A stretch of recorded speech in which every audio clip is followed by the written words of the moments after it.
let's talk about provisioning. Provisioning allows you to create remote configurations for your phones.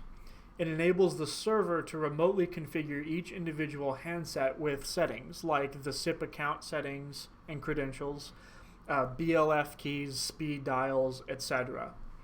The provisioning system has two sections, templates and devices. First, let's take a look at devices. A device is essentially a phone, an ATA. It can be a mobile app, in this case GrandStream Wave. It can be whatever it is, but you have to make sure to enter in the MAC address so that the server can actually assign a configuration to that phone. So if we click the Add Device button, we'll be prompted to enter in whatever the model is. On this particular server, we only support certain GrandStream and Yealink models. Type in the MAC address. This can be any format you want. It'll automatically sanitize your input. And you can assign a template to this device if you'd like. Now we'll talk about templates in a little bit, but for right now we won't assign a template. Then, of course, each phone has to have a SIP account, which is the extension. This will give you a list of all the available extensions. We'll go ahead and cancel this dialog because we have plenty of extensions defined. If we take a look at this top one, we can see the MAC address and that this is a GrandStream GXP2130. It is using a template, which is the 2130 template up here, which we'll talk about in a little bit, and it'll tell you that it's actually applying to extension 144. If we take a look at properties first, you can set the individual properties for this device. What this means is you can change the model of the phone, you can change its MAC address, you can set a different template or no template, and this particular phone, GXP2130, has up to 3 SIP accounts or 3 lines. So you can assign it multiple SIP accounts if you want to. I won't save this because we don't need to. Now the device settings button, or link, I apologize. The device settings link will allow you to actually set the properties of the phone itself. Now in the case of GrandStream, the actual line buttons are called VPKs. So if we take a look here, there is nothing defined. However, we can assign essentially BLF keys if we want to, and a BLF key is essentially just monitoring the activity of an extension. We can set somebody's extension here, or in this case we could actually set night mode as well. So yeah, let's do night mode, and you can apply it to a certain SIP account. Now in this case our phone only has 1 SIP account. Now if we actually submit these changes, the first BLF button on this particular user's phone will now turn red or green depending on what the night mode status is.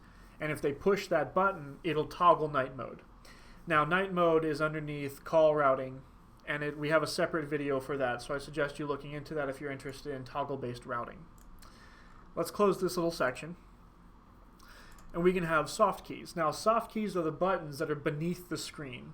In the case of the GXP2130, there are 2 keys. You can set them to speed dial, monitor someone's voicemail, intercom, paging, that sort of thing. Also, there are actual true BLF keys on the GXP2130. Specifically, there are 8 of them, 4 on one side and 4 on the other. Just like the VPKs, you can assign them as busy lamp fields, voicemail monitors, transfer buttons, you name it.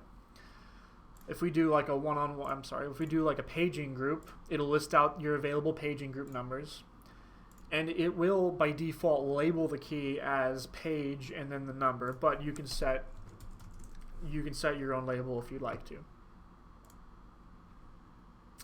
We will ignore these 2 for right now. So this is editing the individual device settings of this particular GrandStream GXP2130 at this MAC address.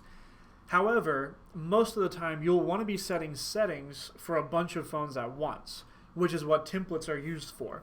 In this case, we have 2 templates applied to the 2130. Let's take a look at the actual template called 2130. It shows right here that we have 2 phones that are currently using it.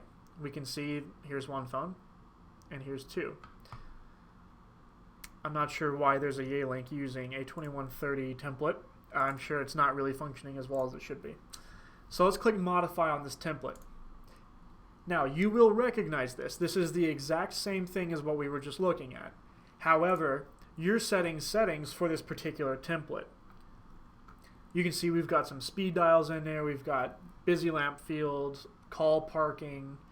And the thing about call parking is it'll give you access to your individual call parking lots. Now, what is the relationship between a template and a device? We've got this template called 2130 with a bunch of settings defined. And now we also have this device down here, which is a GHP2130 using that very template.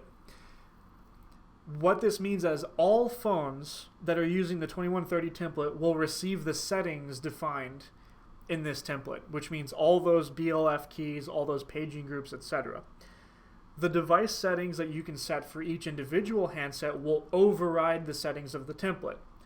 So if 2130 has a button at line 1 defined as a BLF key, you can override it over here and say that for this particular user, that's Jared Hull at 42, for him specifically, you can override that button and set it to something different if you'd like. This allows you to have user level changeability as well as global changeability with settings. You do have the option of bulk adding devices. It gives you some guidelines for importing as well as 2 links to give you an Excel spreadsheet, one that's compatible with newer Excel and one older, to show you what the system wants you to upload if you're going to upload mass amounts of devices. The other side to provisioning is using QR codes to create GrandStream Wave extensions. I'm going to go ahead and create a new one so we don't work with the existing sets. So we're going to click Add Device and make sure that you have GrandStream Wave selected. Now, a mobile app does not have a MAC address, so you simply have to leave this blank. The system will develop its own system for this, so just ignore it. Also, GS Wave does not use templates. So all you need to do is just set GrandStream Wave and then set whatever account might be used. So let's set Luke Mobile, because this is my mobile application, GrandStream Wave. We'll submit that. You can see here that we have just created this new one.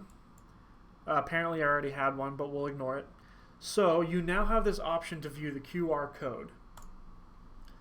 If we click that, it does put the QR code right here on display for you. However, you can email a specific user with this QR code. So let's say that Luke Mobile, you're going to send him an email address, and basically the email will contain this QR code along with setup instructions, how to download GS Wave, how to take a picture of the QR code, and how to use the application.